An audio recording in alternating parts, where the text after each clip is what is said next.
Welcome to the Kintsugi Hope podcast. It's great to have you with us. We are joined by some amazing speakers and experts who have experienced, like all of us, life's ups and downs. If you want to find out more about Kintsugi Hope, then please do head to the website kintsugihope.com. Hello and welcome to the Kintsugi Hope podcast. With me, Rachael, I'm the Mental Health Friendly Church Project Manager, and we have Cassius Francis with us from Loss and Hope. And today we're talking about the truth about loss and bereavement and grief, and how we can kind of best, I guess, navigate these waters with our faith and understand the breadth, I guess, and depth of those terms, when I think sometimes we have quite a shallow understanding of it. And I'm so delighted that Cassius is joining us. Cassius, would you be able to introduce yourself and tell us a little bit about the work of Loss and Hope? Yeah, sure. Hi, Rachael, and everyone who's listening. It's great to have this opportunity. My name is Rev Cassius Francis. I am a Brummie, a very proud Brummie. And a minister in the Wesleyan Holiness Church, and really just delighted to have this opportunity to talk more about bereavement and grief in particular. The work that I do through Loss and Hope, which is a Christian project based in a larger charity called At a Loss, that essentially provides bereavement support and signposting to anyone in the UK, and has been running for, it must be about 20 years or so now. And my role within Loss and Hope, the Christian project, is essentially to work on training churches and resourcing them to support bereaved people. And often people will say, well, why do churches need that kind of training and resources when we might be doing funerals, all of the time? And my experience is that actually the most help that's needed is after the funeral. Yeah. And so we can learn a lot to journey with people beyond the funeral, and just help to support them in that grief that they may be experiencing. Yeah, and I think it's such important work, because you're right. I think it's almost like actually the time after the funeral is when the work of grief starts, isn't it? So I think so much of that kind of that time between death and a funeral is admin. It's survival mode. It's getting through, and I certainly didn't realize until my grandparents died, and just the sheer amount of admin that death and loss involves, when you're kind of least equipped to cope with it, really. Yeah, there is a lot of, as you rightly said, busyness, whether it's admin, preparing for the funeral, culturally, also, lots of people who may be visiting. That's certainly my experience from an African Caribbean perspective. Lots of people visiting the home, lots of people wanting to express their condolences, and so the lead up to the funeral can be particularly difficult and busy. Yeah. But often what we hear from people is actually it's after the door is closed, after the funeral and the house is quiet, that's the difficult time.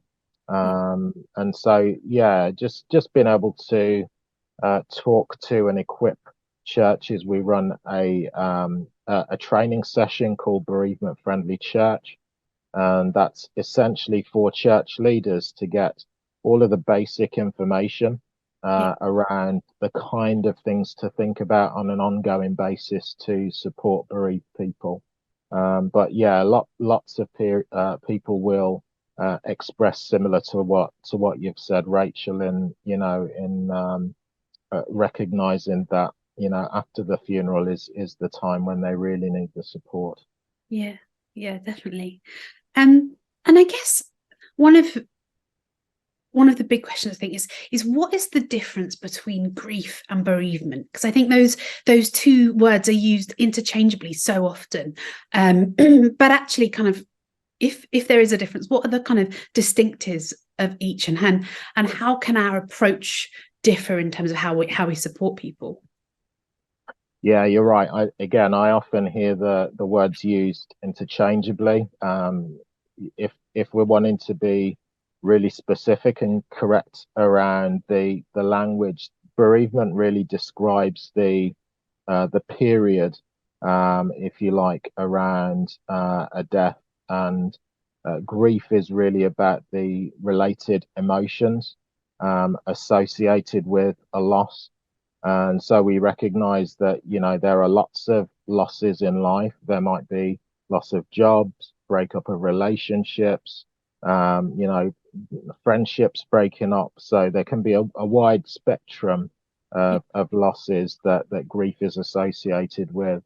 And certainly from the perspective of the work, the great work that you guys are doing, particularly around the area of mental health, we would always say that bereavement is not a mental ill health issue, but certainly if we're not given the space and allowed to grieve in healthy ways, that it can lead to more complex issues around mental ill health. And that's certainly something that I learned from myself quite early in ministry, actually. And why I kind of embarked on this journey to do more around this area of bereavement. When I was faced with my first funeral for an 11-year-old boy who died of leukemia, and just realized that as a minister, I was very ill prepared for the impact on my own mental health. But also how to more effectively support a family that was grieving for their son. And so I realized at that point that I needed to do more work myself, and that's where this journey started for me. Thank you. It's so interesting, and I think it's really important to kind of re-emphasize that point, that actually grief isn't a mental illness. It might feel like it sometimes. I've heard grief described, people describing that when they were grieving, they felt like they were going mad because it disrupts pretty much everything. But grief is a natural, normal part of life. And sometimes I think in our desire to be really inclusive and talk more about mental health, we've kind of gone a bit to the other way sometimes, haven't we? And we've kind of pathologized stuff that actually is natural and really healthy. And I think grieving is one of those things. And I think, yeah, definitely. Yeah. No, I was just gonna say, agreeing with you again. The reality is there's a really helpful image actually called the whirlpool of grief that you can Google, and essentially it's of someone rowing in a boat. Life is normal, and then they're faced with the death of a loved one, and the boat kind of goes over the edge of this waterfall, and that individual is kind of having to grapple with all of the associated issues around grief and loss, and having to come to terms with the fact that someone who was there and part of their life is no longer there. And so it's very often a kind of real roller coaster of emotions, and that's certainly something that I experienced personally. That the recognition that you can feel as if, even as a Christian, the rug's just kind of been pulled from underneath your feet. You're not sure which way is up. There might be really happy memories that you have of an individual, so you find yourself smiling and laughing, and then at other points you're just bursting into tears and you don't know what that is about. But I really believe that God has given us all of these emotions and all of the mechanisms as well to be able to cope with these issues around loss and grief. But yeah, my experience is that works best in community, so alongside other people. So yeah, that's certainly my experience. And sort of in the research and reading I've done around grief over the last sort of few years, it seems that kind of culturally, there's a real lack of connection in the way the British, that kind of stiff upper lip is processed. So you talk about that kind of having that open door policy almost, and there being streams of people around you, and that real sense of community. And actually, the thing you need most in grief is connection. And yet because it is such a lonely and isolating time, right? Yeah, absolutely. I mean, the first thing that I would say is that everybody's experience of grief will be unique to them. It's as unique as our fingerprints or our eye color. Everybody experiences grief differently. But yeah, what I would say, and we've talked a lot. In fact, we talk a lot as an organization about issues around death and bereavement being one of the last great taboos, because we tend to shy away from conversations around death, and we often feel that that's a large part of the problem actually within our communities, that we don't have healthy conversations or enough healthy conversations about death, and that kind of stiff upper lip thing that you described is something that we recognize probably comes out of the Second World War, and the recognition that the recovery meant that people couldn't spend time crying in the streets and losing it. That people had to just hold themselves together and get on with it. And so there is something, I think, that is related in terms of that attitude of the stiff upper lip. But there have been, some encouraging signs. So Prince Harry's talked a lot in the last few years about the death of his mom and the impact on his mental health. Rio Ferdinand, the Man United and England, ex-Man United and England footballer, talked about the death of his wife and experience of bringing up a young family. And last year, the death of the Queen, and just the outpouring of grief, for me, very reminiscent of the death of Princess Diana, and that triggered and seemed to trigger lots of emotions for people who may not have processed grief from lots of years ago, but recognized, seeing the pictures on the news, hearing the stories, that they also needed to think about processing their own grief. And we've heard so much about death around the pandemic, and perhaps experienced so much around bereavement. So within our own church context, we've had multiple funerals. We're in a period now where we're looking forward to celebrating the 75th anniversary of Windrush coming up in June. But many members of the Windrush generation are now passing on, and that has significant implications for us as an African Caribbean community. And so lots for us to reflect on, but really, from my perspective, pointing to why this work on grief and bereavement is so important, and a huge missional opportunity, we would say, for churches and Christian organizations to engage in.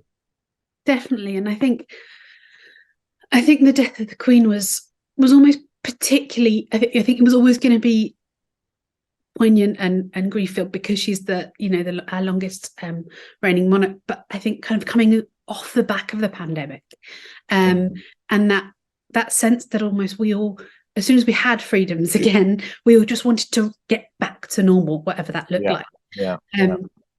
And the Queen's death almost forced everybody to realise that we there was no going back.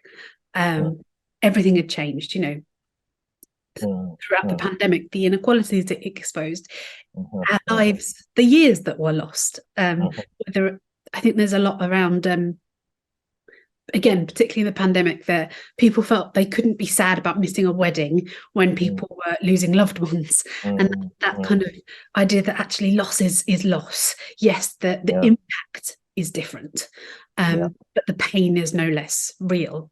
And I think that was a real learning point, I guess, for everybody to kind of get to grips with that in a way that because we just ignore, we kind of just try to avoid thinking about death until it hits us in the face, really, I guess, don't we? We're not used to it being a part of life. Yeah, it is one of those subjects that I think we tend to try and avoid and shy away from. And I know, again, culturally, some communities will feel that you shouldn't talk about death at all.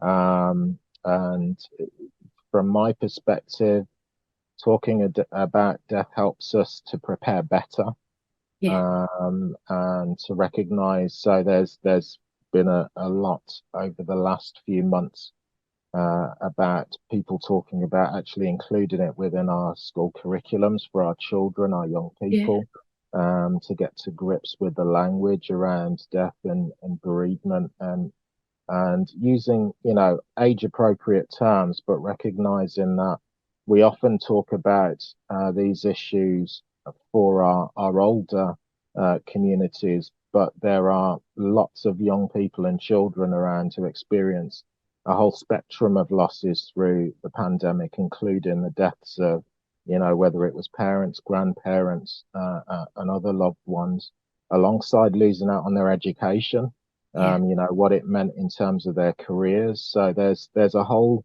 spectrum, as you rightly said, associated with losses. And it was really interesting for us over that period of the Queen's death, regardless of how people feel about the monarchy. There was clearly lots of triggers for people.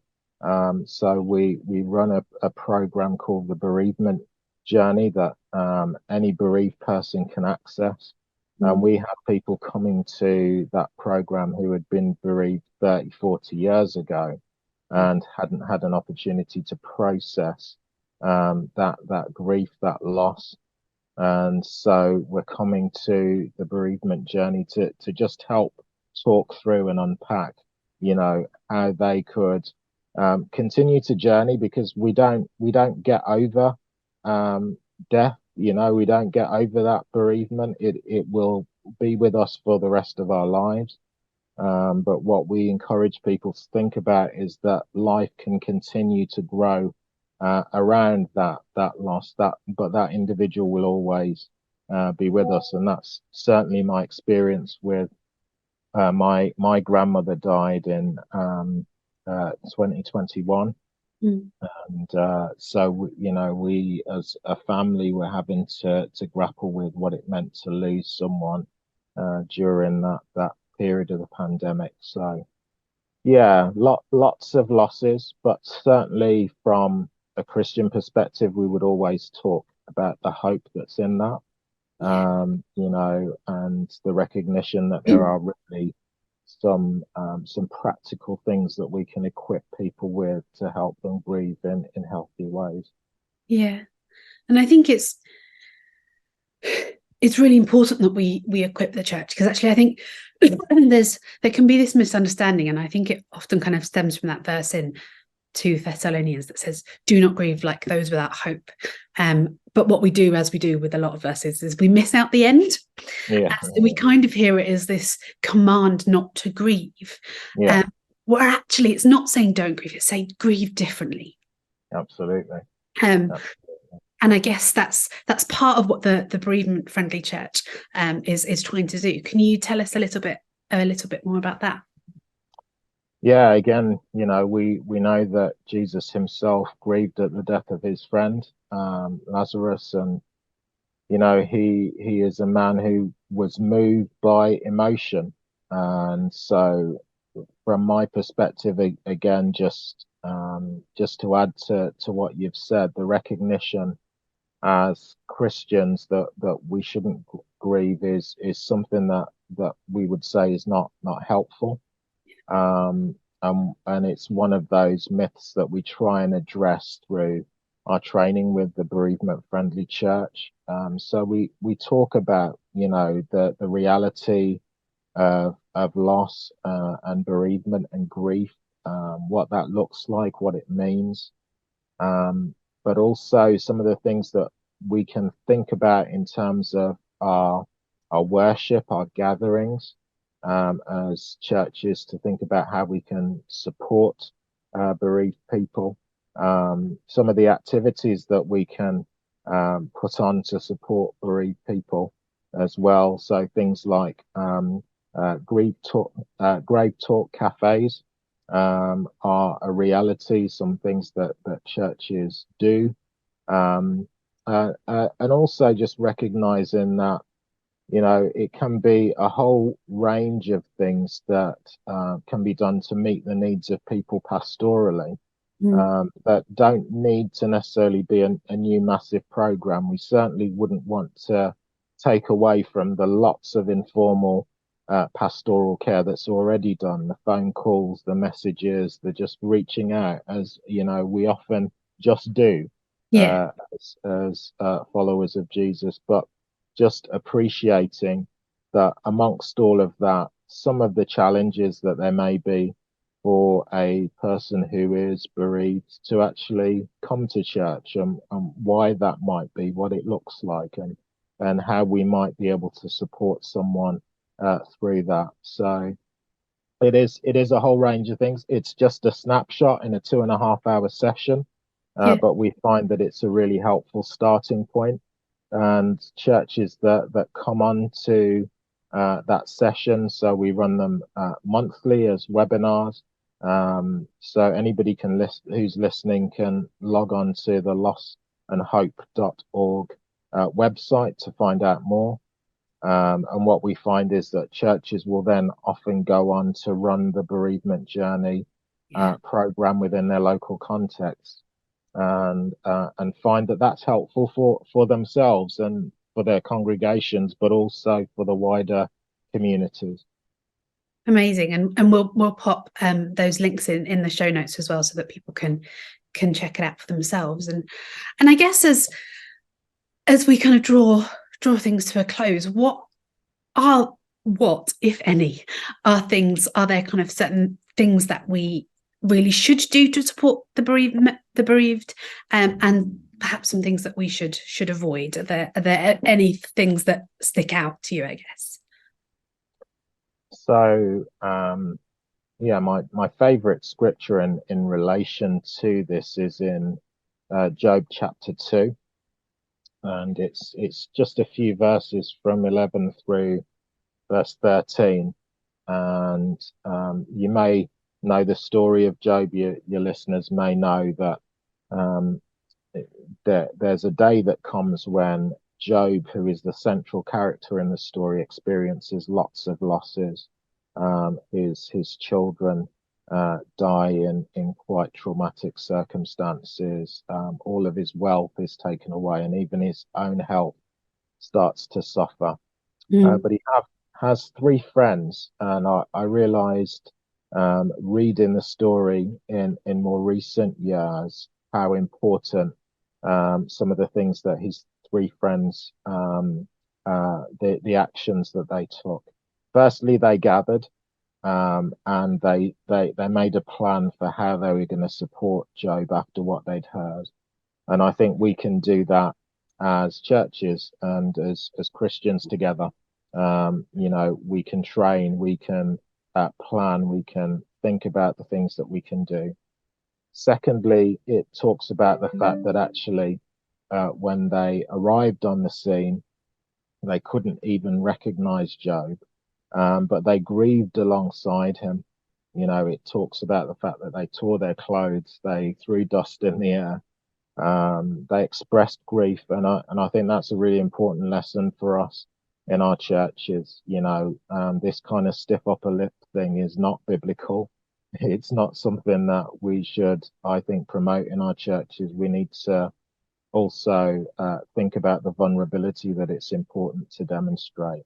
And then the third thing, and perhaps most important, is the word tells us that they sat with Job. The three friends sat with Job for 7 days, and they didn't say a word. And often people will tell us when they're bereaved that they see people crossing the road because they don't know what to say, or crossing the aisles of the church. And our encouragement is that what you have to say is actually less important than just listening and being present with someone who is grieving for a loved one. And so those three lessons I've found are really important, and I'd encourage anybody to go back to those few verses and just have a look if they're unsure of the actions that they can take to support a bereaved person. That's so helpful. Thank you, and thank you for so much for your time today and for joining us. And as we said, we'll pop a link in the show notes to Loss and Hope and the Bereavement Friendly Church links. But thank you so much for your time today. We really, really appreciate it. No problem. Thanks for having me, Rachel. Thank you. Thank you so much for joining us at the Kintsugi Hope podcast. It's been great to have you with us. If you want to find out more about this amazing charity that creates safe and supportive spaces for those that are experiencing social isolation or poor mental health, then do check out the website kintsugihope.com. We'll see you on the next episode.